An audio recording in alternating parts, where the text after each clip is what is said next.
This is just get that right. This is an interview with Lawrence Chitura. Today's date's the 12th of June, and we're here in Blackwater, about 2 hours inland from Rockhampton. And Lawrence, why don't you introduce yourself and tell us what we're talking about today? My name is Lawrence Chitura, originally from Zimbabwe. I left Zimbabwe in 1998 and I went to Botswana, and I worked in Botswana for 8 years.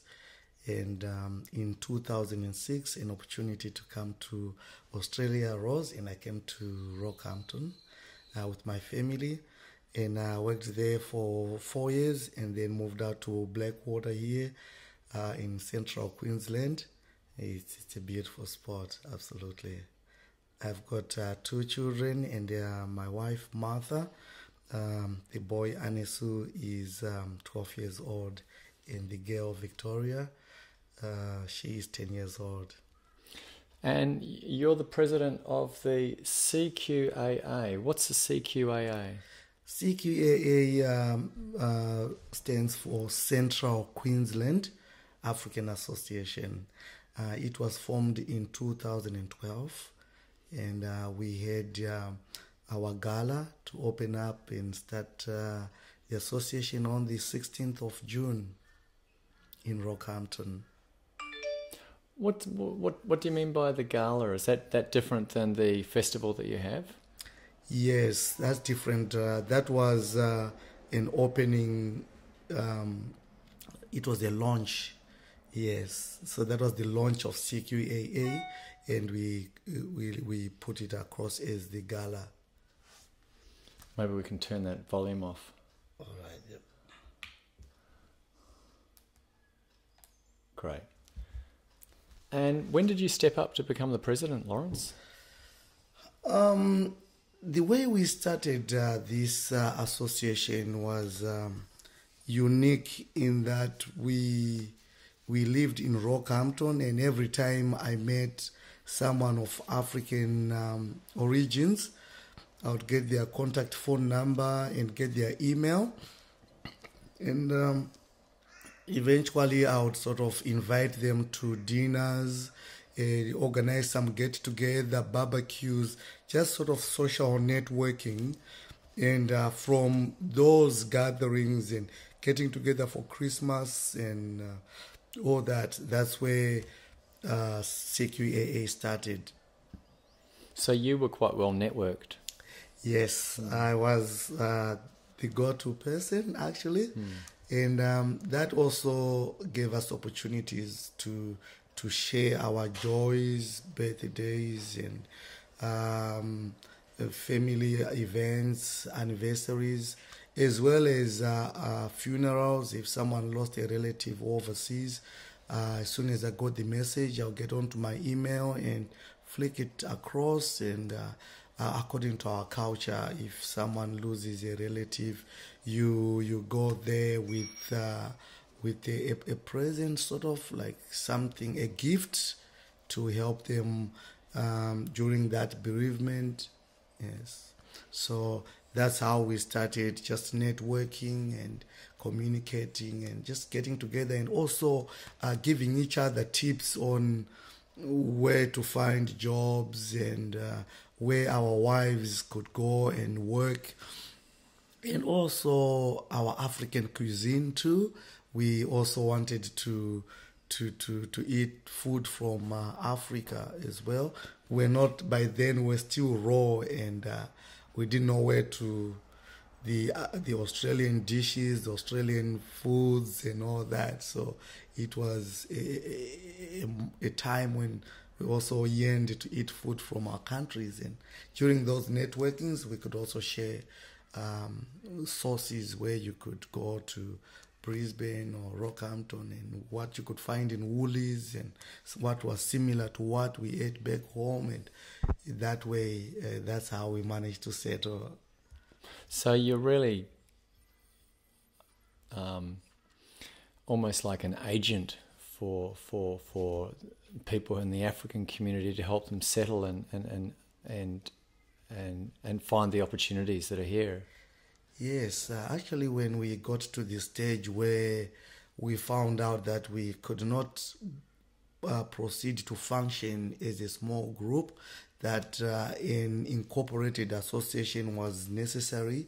One of the objectives was of CQAA, which we set out, was to help people of African background to integrate in this beautiful, diverse, and vibrant Australian multicultural society.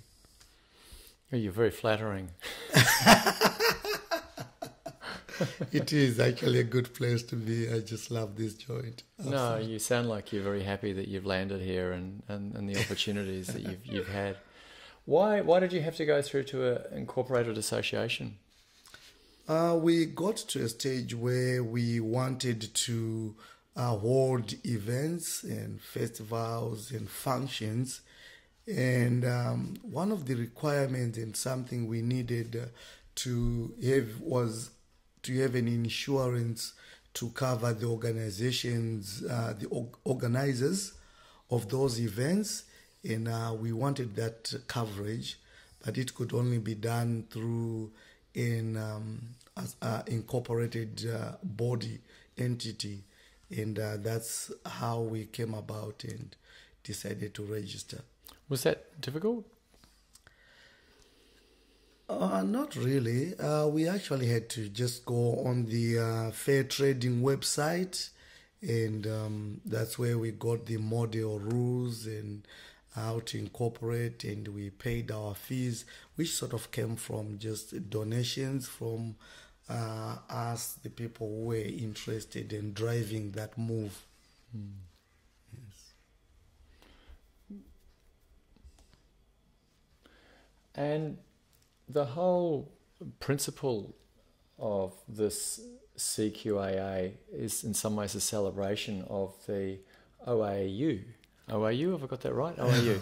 Do you want to tell us what the OAU stands for? Yes. Central Queensland African Association, among other functions that we set it up to do in our community, was to celebrate festivals like Africa Day, which we recently celebrated on the 24th of May in Rockhampton. And Africa Day is a day set aside in Africa, which is the 25th of May, which celebrates the founding in 1963 of OAU, which is the Organization of African Unity, which had its objectives to advance the causes of the African states. So we also have other events that we do as a CQAA apart from Africa Day. Is there much crossover there with the other African communities around Australia that celebrate the African Day celebrations? We are aware and in touch with a group in Townsville on YouTube. If you put in Spirit of Africa, they call themselves Spirit of Africa. They also celebrate Africa Day. They've got some video clips on YouTube. We are in touch with them. We even tried to do a collaboration last year when we did our event, but the events were sort of aligned sort of on the same day. But I'm hoping in future, when I get opportunity, I would love to just go up to Townsville and see how they do their things and how they celebrate that day, and see how we can come together in collaboration. In Brisbane, there's I'm aware of an organization, an African organization. They do celebrate Africa Day, and they always do it on a Sunday. And I'm hoping next year I could also organize a trip to go and see how they celebrate the day in Brisbane. In Adelaide, they kick off the day with Africa Day Cup, which is the soccer match, and then it goes into a festival. We tried to do that actually in 2012 when we had our launch of CQAA. We had a match between it was Africa versus the Filipino community, and then after that, in the evening, we had the launch.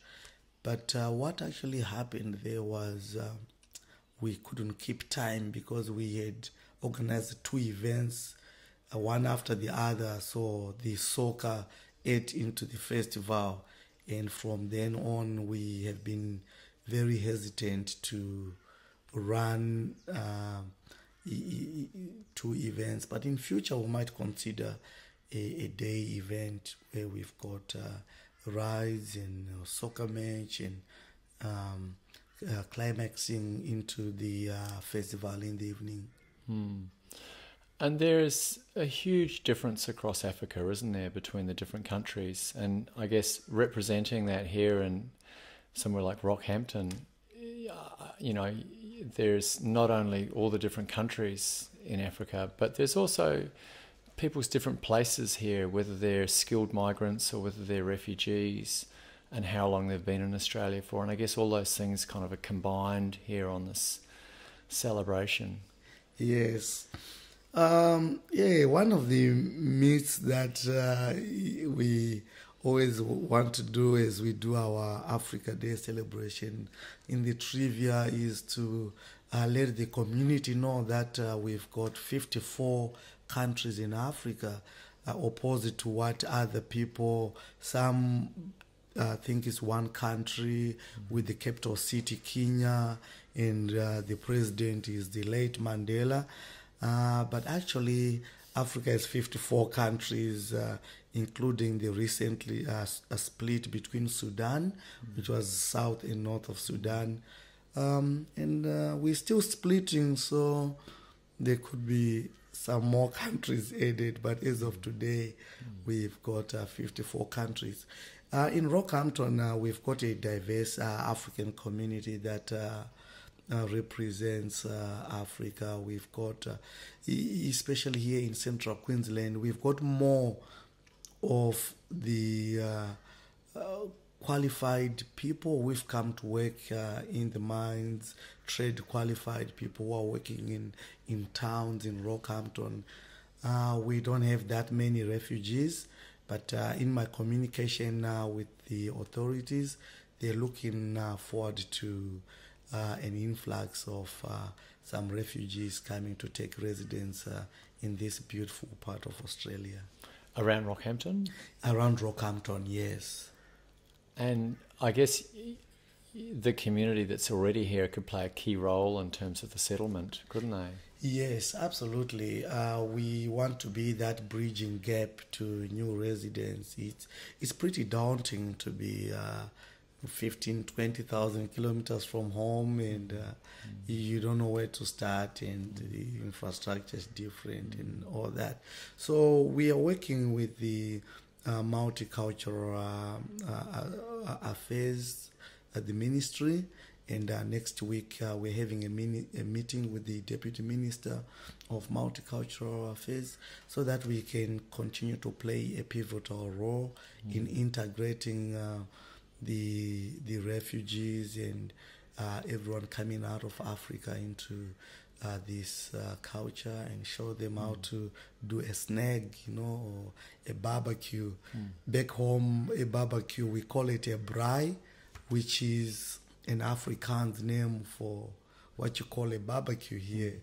Yes. Braai, which is BRAAI. And I think that comes from the Afrikaans. Yes. So that's what we call a barbecue in Africa. We call it a braai. Yes. So tell me about the Australia Day, the African Day celebrations and what goes on. Yes, the Africa Day celebration is a day where we showcase our rich African culture to the Australian community in Rockhampton. That's the place we've chosen as the capital city of our organization, which is the capital city of central Queensland, actually. And 2 years running, we've held it at Baonia House. And the event starts off with trivia questions, music, dances, speeches from the invited guests. This year we were honored to have MP Honorable Bruce Young grace our event, and we also had Auntie Nikki Hetfield, who delivered the welcome to country, and that was very important to us. We felt at home and welcomed into the beautiful city, and it was a beautiful setting for our event. And we also did a modeling show as well. Africa, with its many different cultures in different countries, they've got different national dresses. And so during that time, that's when people dress up in the outfits which are synonymous with their countries, and they go on stage. We're looking forward to getting some sponsorship so we can get some prizes for the best dressed and all that. But it was a wonderful event, absolutely. And that began in 2012, is that right? Yes, we became incorporated in 2012. So yeah, from 2006 it was an informal communication and getting together. But in 2012, that's when we got incorporated. So among other things, we also try to look for some training specific to the needs of our community. We've held events like relationship seminar, which was more like a marriage seminar. And we noticed there was a few marriage breakups going on in the community, and we thought training in that direction is to stop that breaking up of families and when they came to Australia. So we've got the relationship seminar. Later on, we invited someone to do a superannuation seminar, which was to just empower our community and make them aware of the importance of superannuation. Keeping in mind that one day maybe whatever is in superannuation might be your only source of livelihood. We also did a real estate seminar where we were getting our community to get into real estate and to own some investment properties. And a fair number of our community managed to take advantage of that, and that was very, very interesting. And later on this year, we're looking forward to holding some seminars as well to empower our community. So it's really like the Australia Day, the African Day celebrations is right at the heart of a new and growing community. Yes, it is. We were really supported by the Australian community in Rockhampton. They turned up in droves, to be part of this occasion. And also part of what we do for Africa Day is we cook the African dishes, the food that we eat in Africa, and we give the Australians to come, and it's also part of the entry fee into the event. It includes dinner, eating African food. Yes.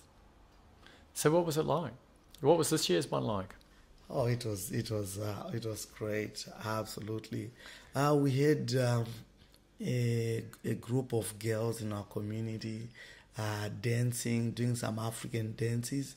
And I put the video clip on our Facebook page, which is facebook.com /CQAA Inc. INC.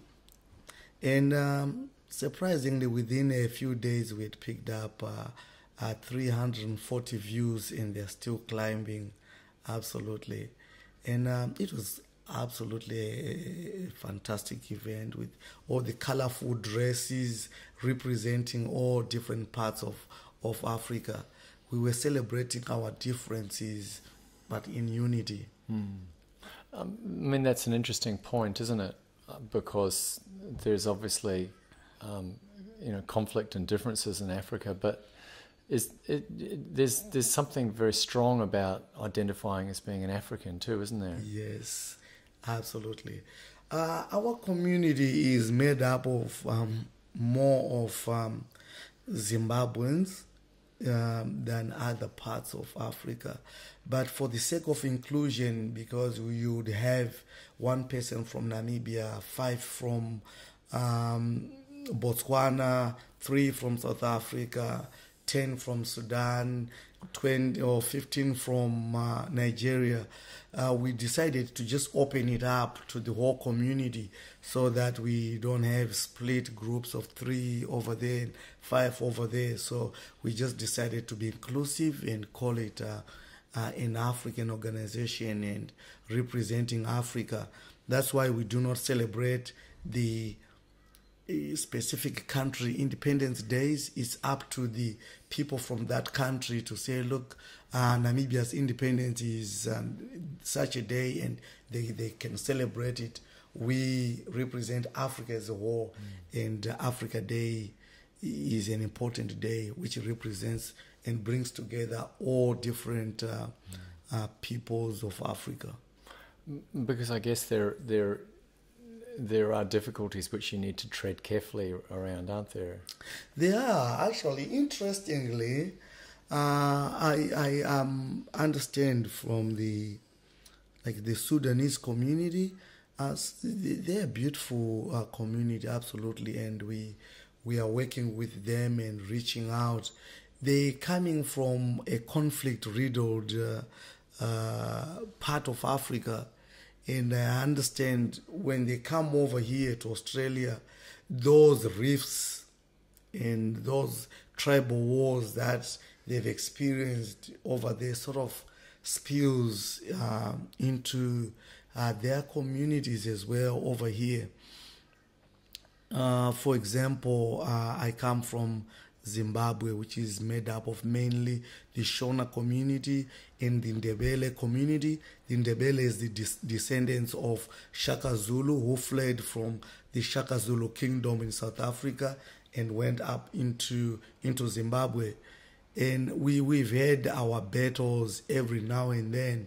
And we've got those differences. But when we're out here and when we come together to celebrate Africa Day, it sort of brings us together as people of one country. And meanwhile, you're all new Australians. Absolutely, we are, and it's a beautiful place to be.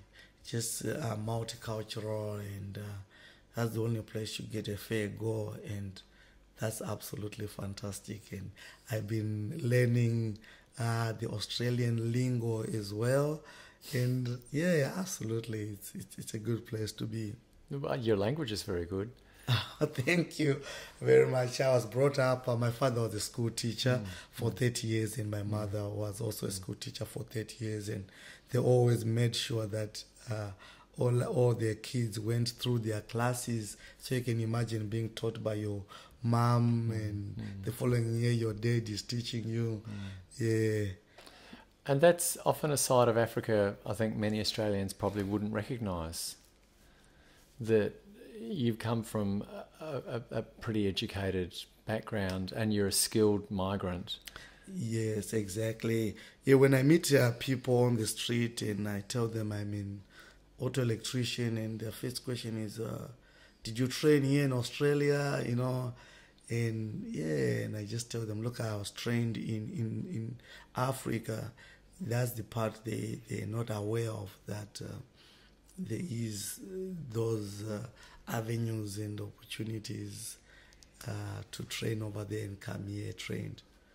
So as part of your brief for the Africa Day celebrations, also about bringing in Australians and informing them about what's going on? Yes, exactly. That was our objective, to showcase our culture to the Australian community, show them who we are, so that they can build an understanding of who we are and what we do, and that we have not come to just take from the community, but we've also come to give and participate in this great multicultural society. And one of the things we wanted to do, which we didn't manage, was to bring out all the outstanding Africans in our community and honor them as well. We've got a couple of guys in Mackay who play basketball, and another guy, their family, they play tennis, and they've broken into the Queensland team as well. I just wanted to bring them out as well and sort of show the community that there is another side. We are very thankful that our brothers who are coming from conflict-riddled areas can be offered a second chance, can be offered as a home here as refugees, and also to show them that there is also another part, a group of people who are not refugees, who have come in as expertise and to do their work and to help be part of this dynamic culture. So this celebration on the 24th of May, it stands for many things, and you're very much in the middle of this, and I'm going to talk to Matilda next week. How many other people are involved in the organisation? The committee is got is made up of 8 committee members. If I may correct you, it's Mildred, not I beg your Matilda. pardon. Why did I have Matilda? I have to say, when I saw Matilda, when I thought it was Matilda, I thought, what a great name. Maybe you're thinking of waltzing Matilda. I was, maybe I was, yeah. So Mildred, beg your pardon, Mildred. Yes, Mildred. Yeah. Mildred is our publicity officer, Yeah. and she lives on the Sunshine Coast. Yes. She's full of energy, and she just brings a lot of dynamicism into our community. We just adore her very much. So we've got Mildred, and we've got Arnold Mulambo. Mildred's full name, is Mildred Muzenda. Mildred Muzenda is our publicity officer. And also we've got Arnold Mulambo. Arnold Mulambo is our grants coordinator. All he does is looking for opportunities to apply for grants and fundraising opportunities in our community. Now we've got Rose Lunga.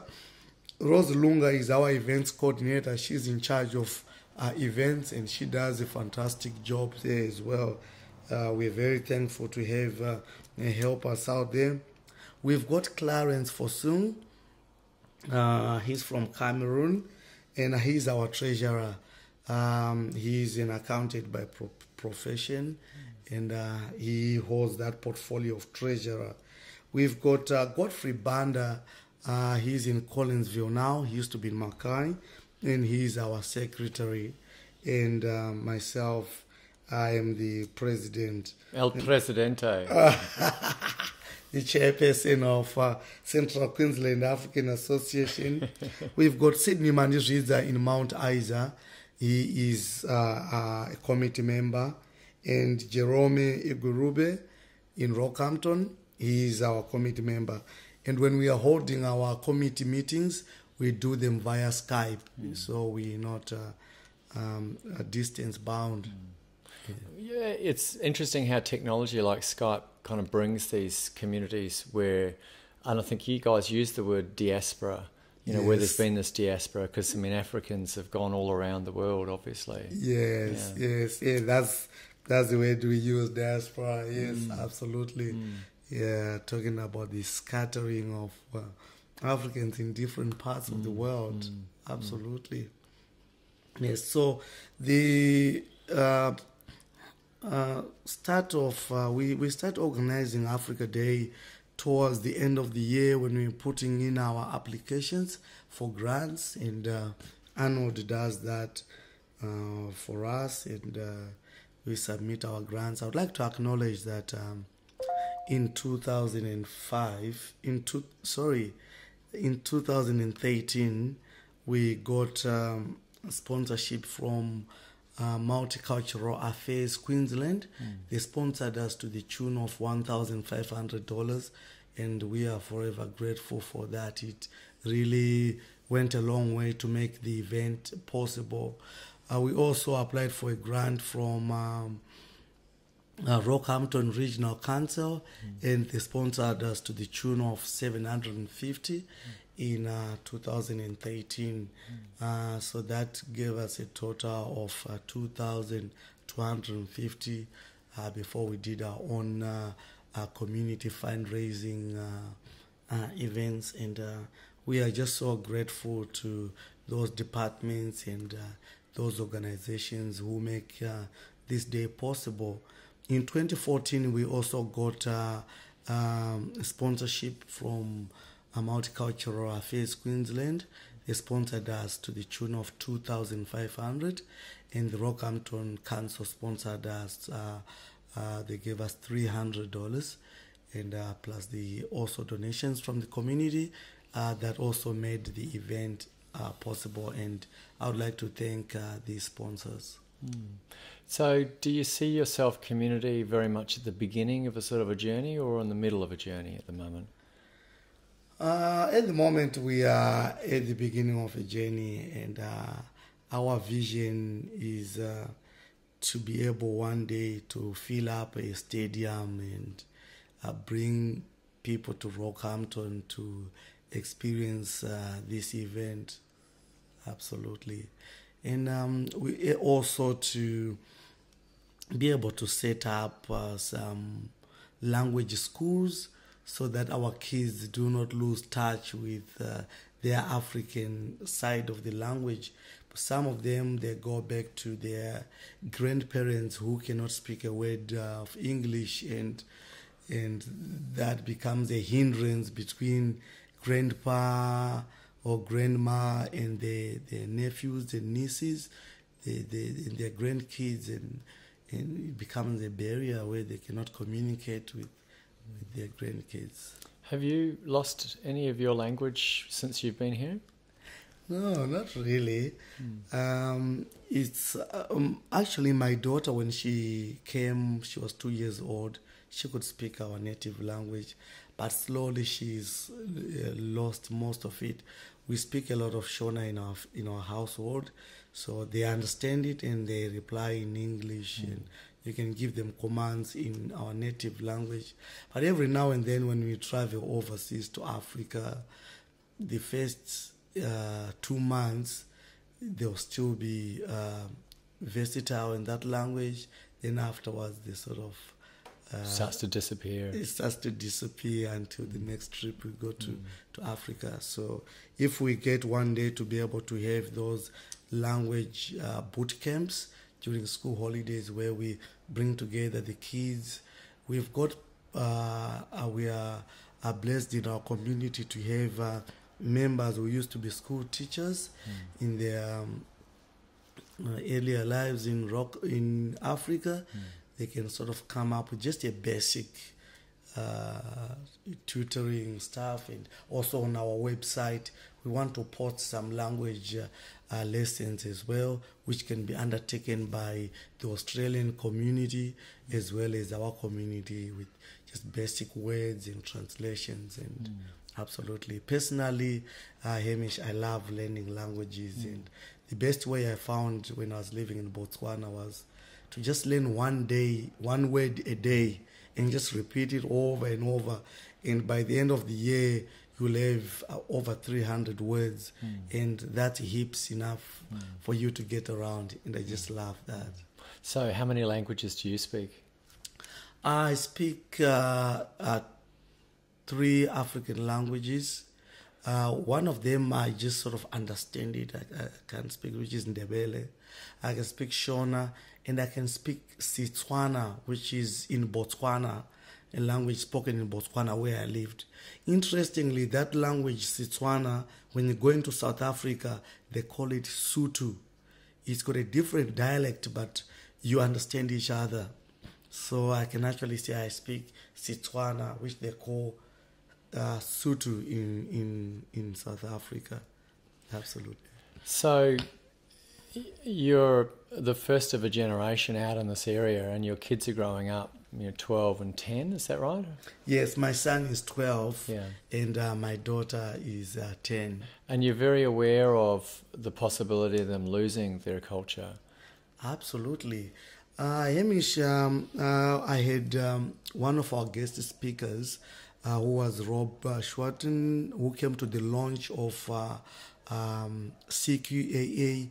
He told me that his background is German, but after World War II, his parents and his family, they were not forthcoming in teaching and reinforcing and protecting and keeping that heritage of their German culture and language and everything. And he said he has lost that touch, and he was imploring us as a community to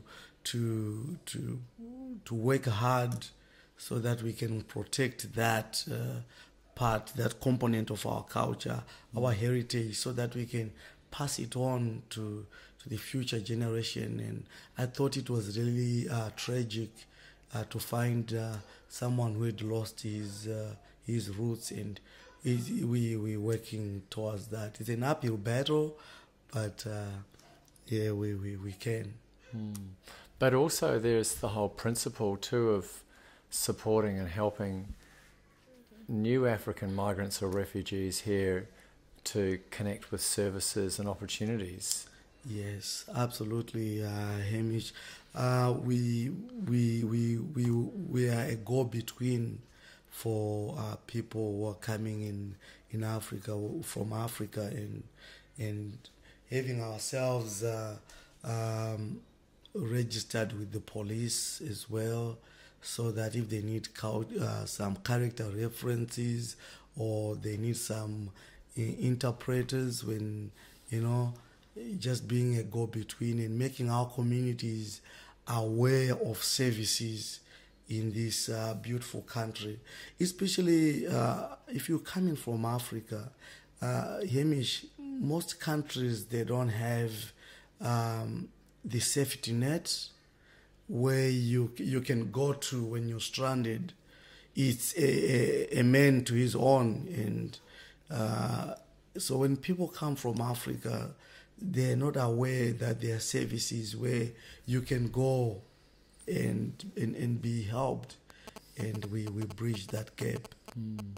Because I suppose one of the most visible of the African communities in Australia at the moment is the Sudanese community, isn't it? Yes, it is the Sudanese community. Yes, they are nearly sort of in every major city, and we're expecting some more to come to Rockhampton, and will be facilitating in their settling down, working with different departments of the government. And that's quite a responsibility, isn't it, on your shoulders? Yes, it is. It is a responsibility, absolutely, to just make sure that the people are settled properly, they integrate into the community, and they know their way around as well. And you're a bridge. You're a bridge between those new migrants or new refugees and the Australian community and the African community that's more settled. You're kind of this archway that connects those two, aren't you? Yes, Amish, that's what we do. And next week, when we go to the meeting with the Multicultural Assistant Minister, I will be looking at those opportunities and making them deeper and relevant to those communities who are coming into Australia. It's quite exciting, really, isn't it? The possibilities that are here with such a new community. Yes. And the role that you can play in facilitating that. Yes, it is. And all the committee members of our incorporated association. They hold full-time jobs elsewhere, and they are on our committee on a part-time basis. And they do a fantastic job, actually, and sacrifice their spare time to come and organize events, especially Africa Day. It's huge, and we just get together and put it together. A bit of organizing it. It's a challenge, but we are up to the task. So, what sort of organisations involved in the Africa Day celebrations? The challenge actually is in the putting together the numbers of people who are coming. That's really a challenge. In our culture, it's difficult for people to do an RSVP or to pre-purchase tickets to the event. So we sort of work around estimates to just say, look, this year there could be 200 people coming, there could be 250. So organizing an event where you don't know how many people are turning up, it becomes very challenging. Yes. So challenging in that respect, and also getting performers who are willing to come and perform a dance from their community, from their part of Africa. That's challenging. And probably for next to nothing. Exactly. Yes, absolutely. It is. Yes. Because the whole thing runs on goodwill. It does. It does run on goodwill. We used to focus on being the center of everything going on in our community. But as we have grown, we want to bring the people together, just bring the African community together with the Australian communities, bring them together on Africa Day to celebrate, and as they mingle, as they talk to each other, they network, and then they end up forming small groups of 5, 6, and that way they get to celebrate birthdays. We now no longer involved in those small events.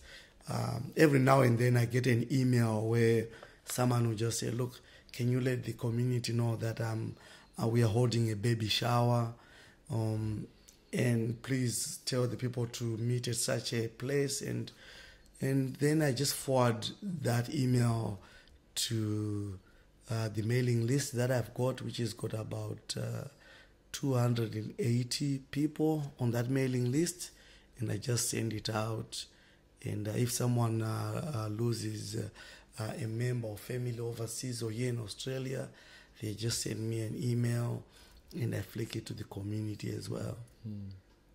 Which must be very reassuring to be in a foreign country and to have a sense that people are there to support you, and what are the very significant rites of passage.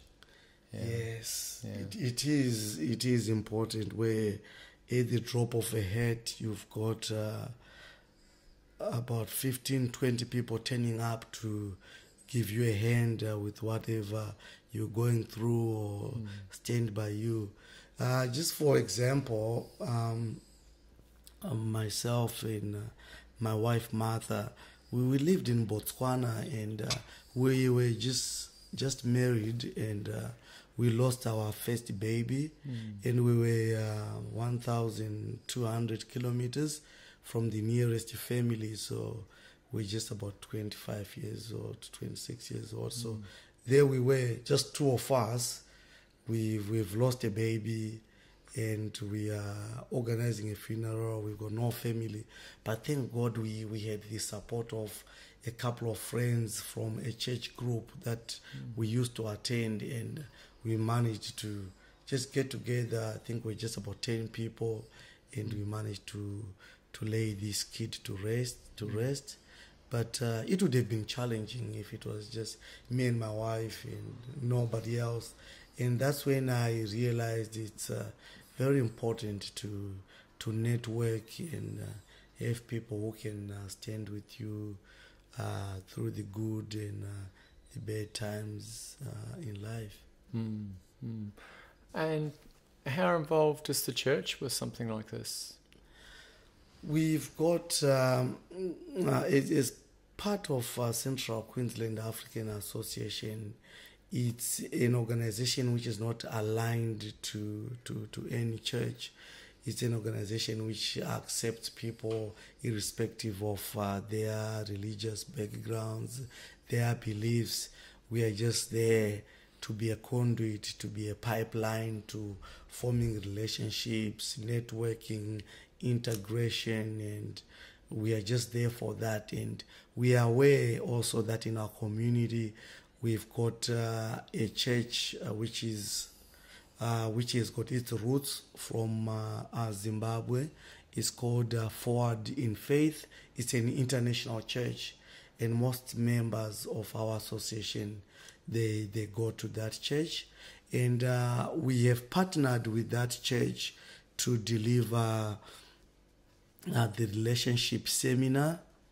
They've actually done a fantastic job putting together the material, finding a venue, and hosting that event. In future, we're looking forward to making that event diverse by bringing different marriage celebrants from different walks of life, so that we have a balanced information shared at that event. And I guess that way you save yourself from being accused of being biased in one way or the other. Exactly, it does save us from that.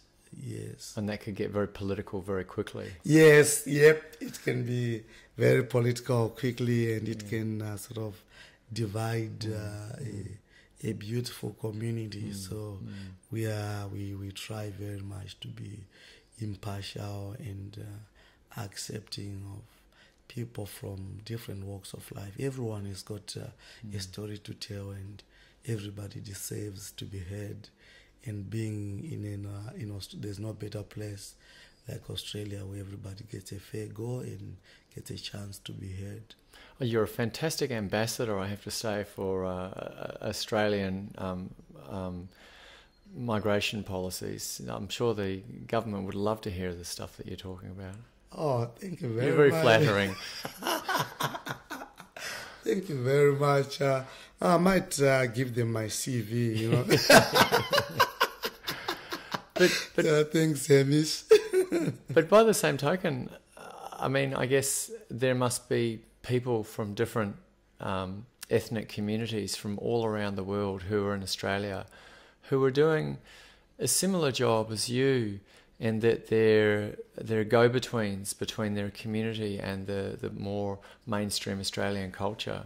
Yes. And you play a very valuable role, because if there's some some stuff goes down, some problems go down within the African community, say around here, then you're very important as an elder, as a representative of your community, that they can seek to try to solve these problems.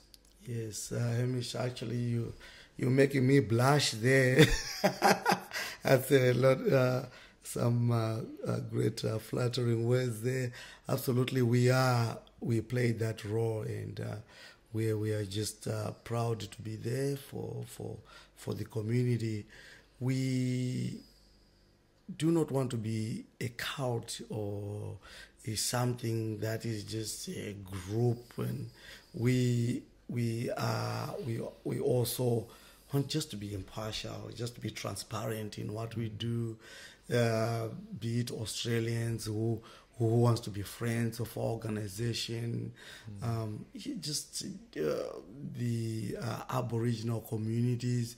We had at Africa Day celebration, we had Sister Nikki Hetfield from Rockhampton representing the Aboriginal community and delivering the welcome to country. That was beautiful, absolutely, and we just love that. How was that to have an Aboriginal representative come to you guys and to welcome you to their country? What was that like? I mean, it must be quite a profound moment in many ways. It was absolutely profound. She actually said some words in English, and then some words in their dialect, in the Aboriginal dialect, and it was just beautiful. And we had Honorable MP Bruce Young there, and our supporter, Councillor Rose Swadling. She does a fantastic job. It was profound, and we really felt at home. Absolutely. And I guess there's a connection too, because you're the first people from your countries. Yes, yes, we are.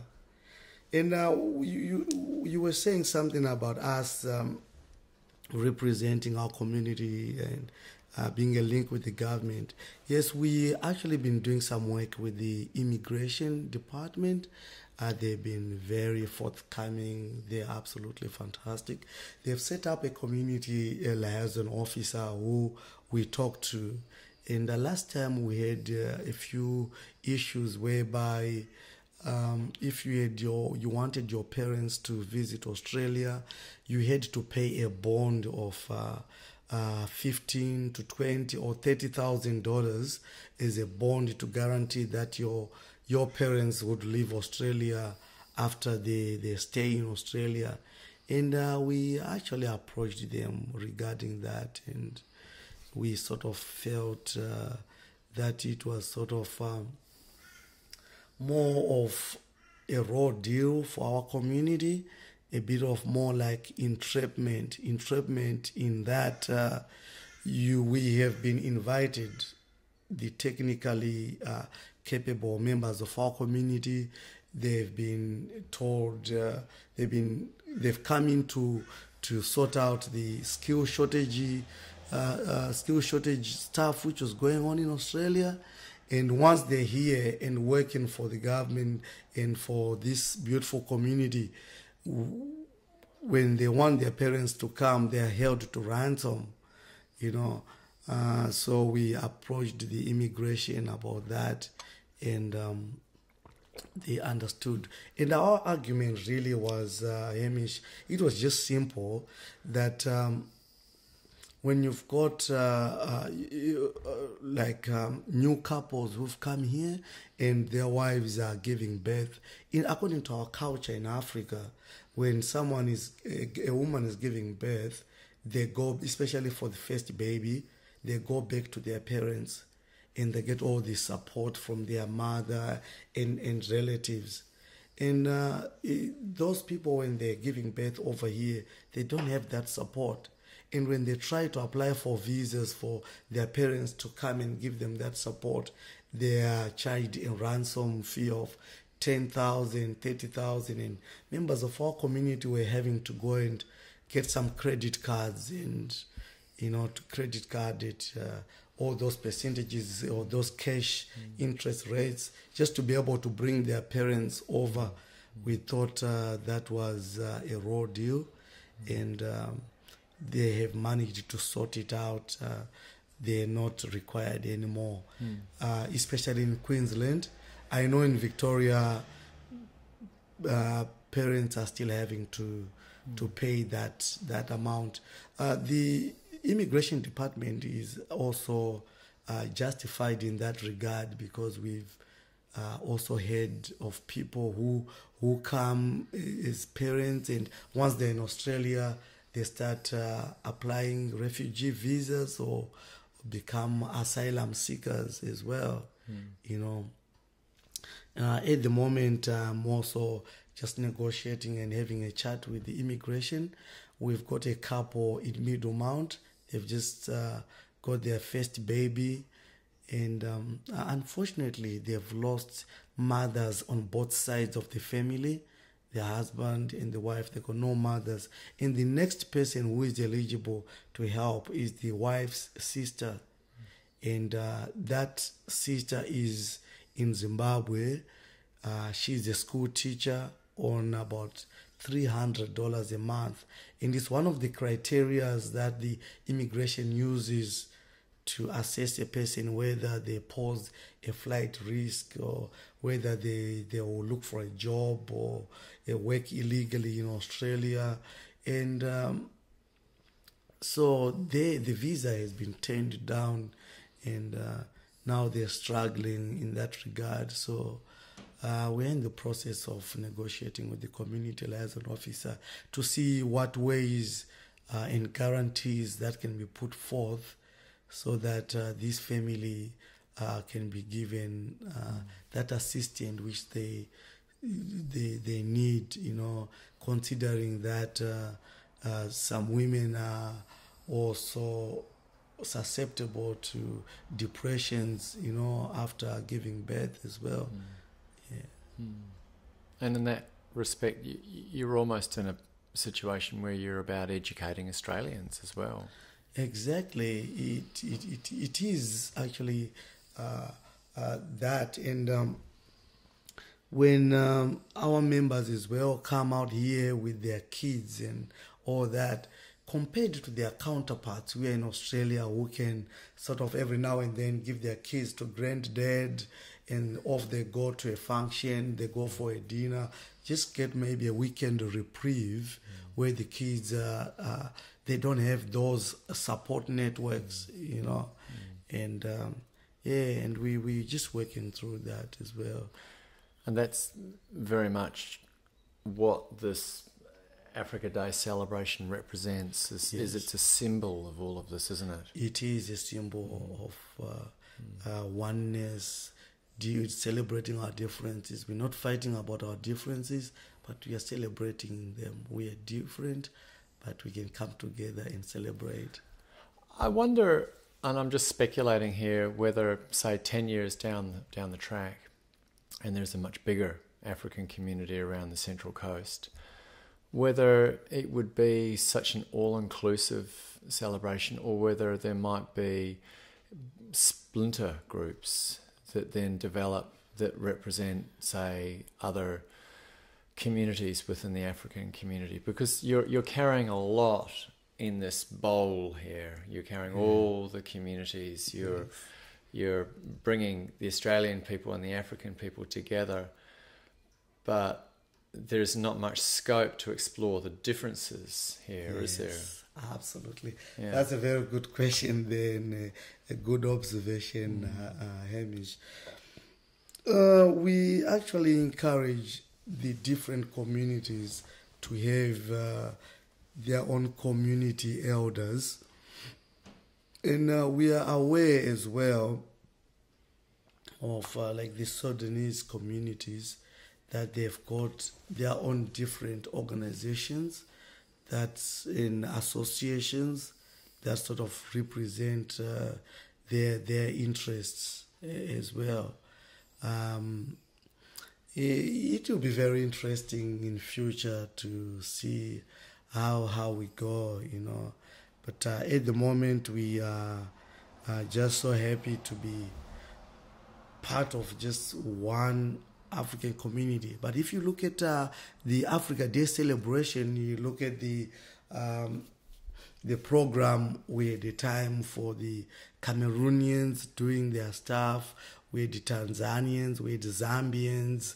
So those leaders, elders, or those communities who have got an affiliation or an incorporated entity, they can still run as that group, explore their differences, assist each other in the context of their culture as well. We cannot ignore that the matrimony issues or whatever communal feuds, or they've got a cultural twist which we might not be aware of as well. So we allow them to spread their wings and be able to function, and at the same time to be able to come together as a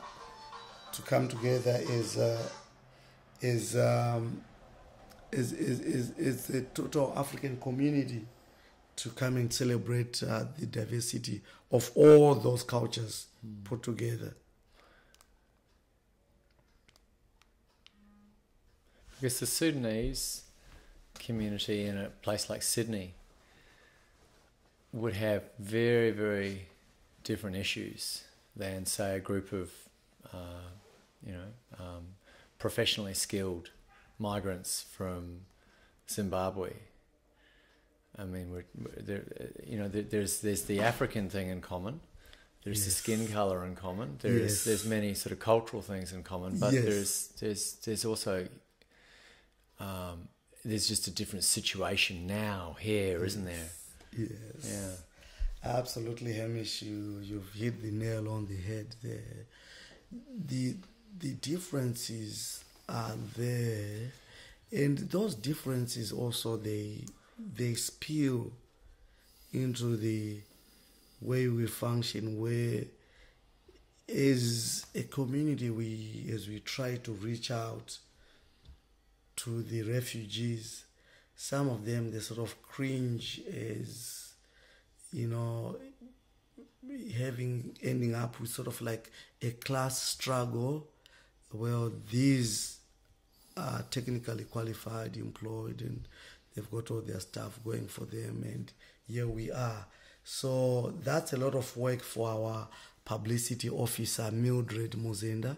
She's been working with that and flying to Rockhampton to meet the elders of the Sudanese community. We've experienced some resistance, if I might say, from that angle, where they feel isolated, they feel they're not part of us.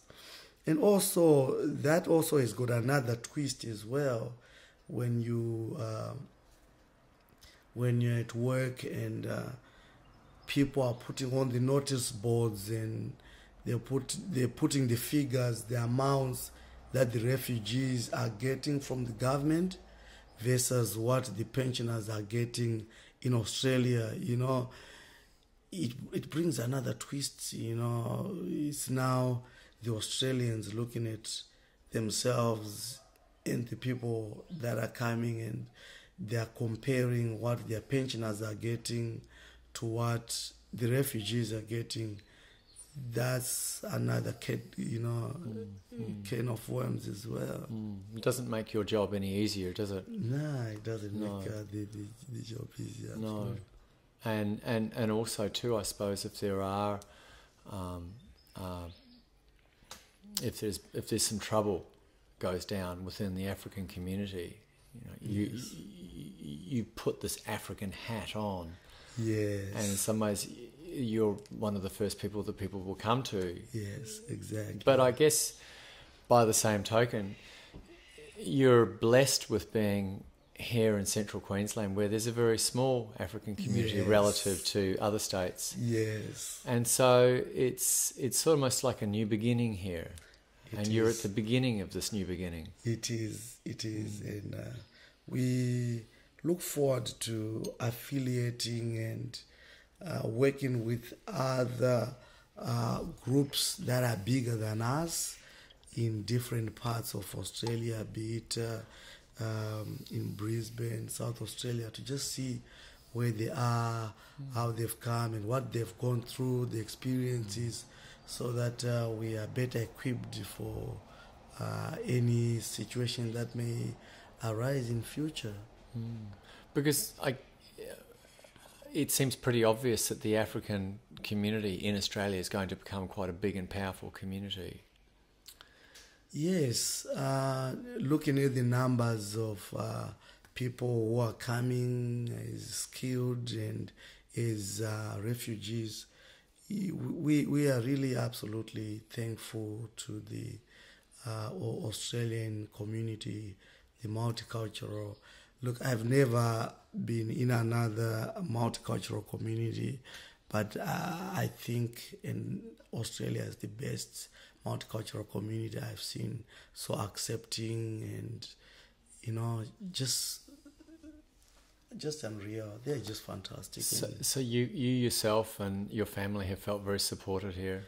We have actually felt very supported, having neighbors jumping the fence to come and show you how to use a whippersnapper, how to start a lawnmower, and teach you how to grow different grass, and helping you with the snag on the barbecue, and eating a sausage sizzle. Oh, what's a sausage sizzle? Oh, all that. And where we come from, we get a bit of polarized in respect of finances, where the rich live in one section of town and the poor are in that section of town.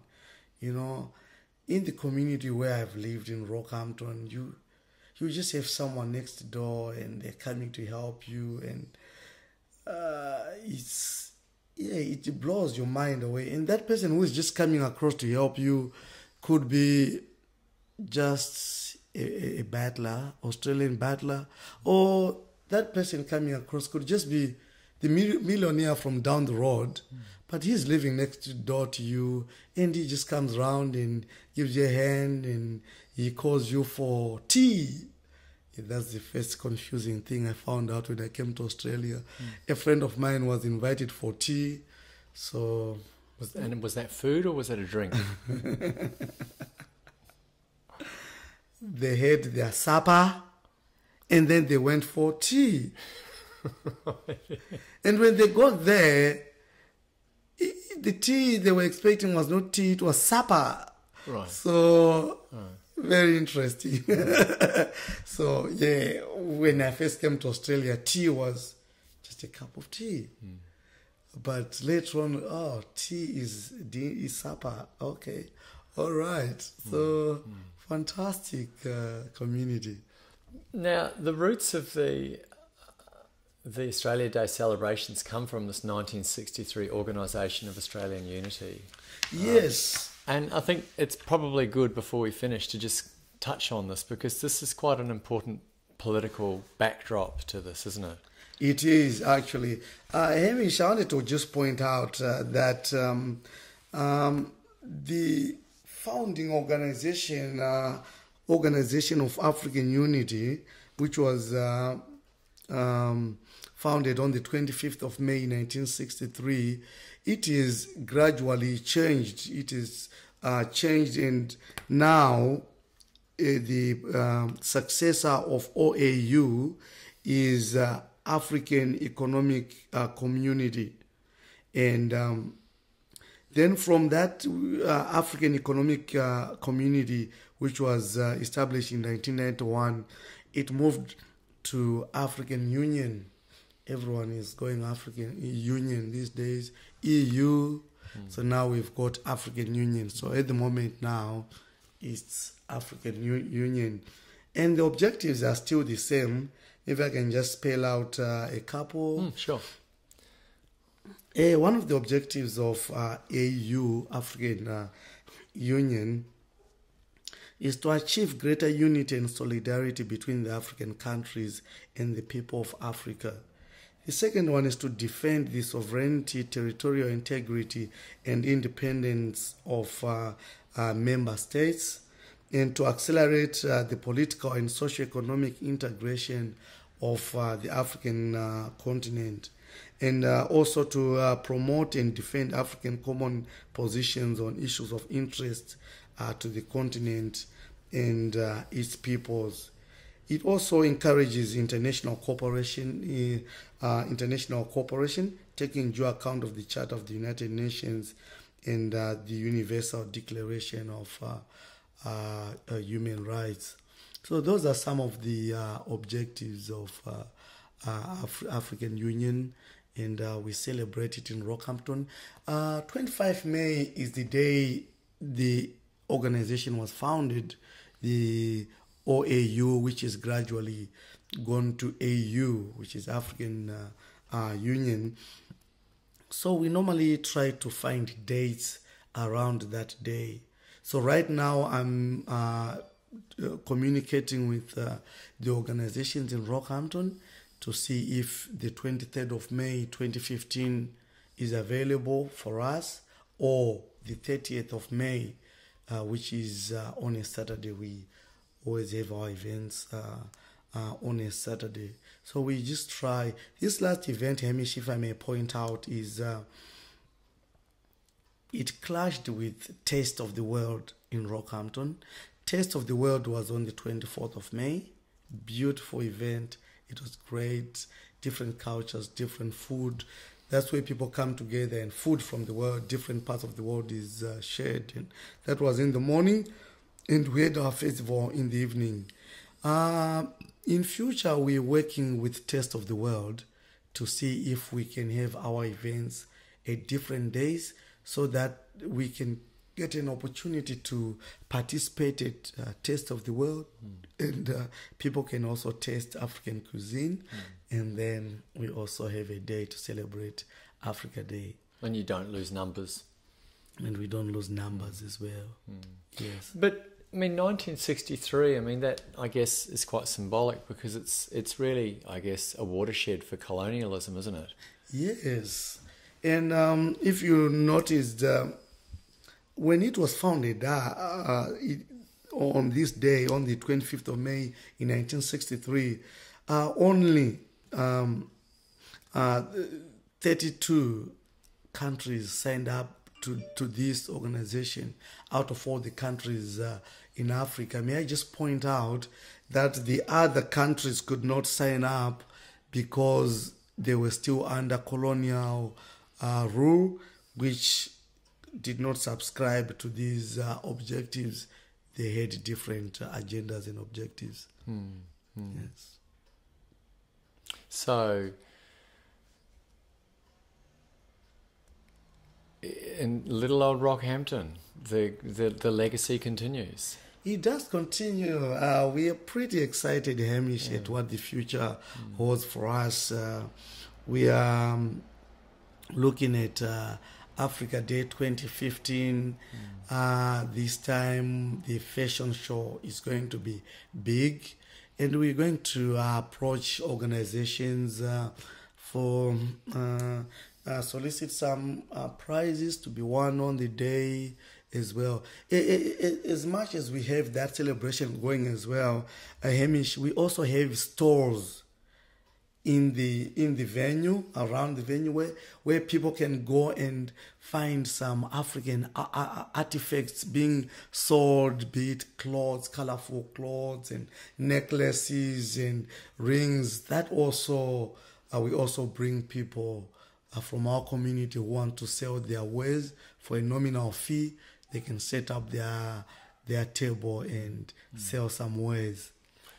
Which is different than something like the French organisation called Alliance Francaise, or there's a German organisation called the Goethe Institute, and they're very much about sort of the preservation of the culture, German culture or the French culture.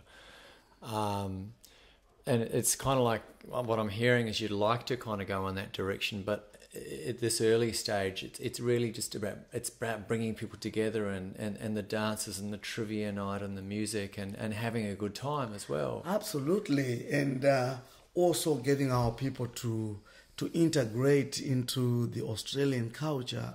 Absolutely, and be able to pick parts of the Australian culture that appeals to them and assimilate and make it part of them, and that makes this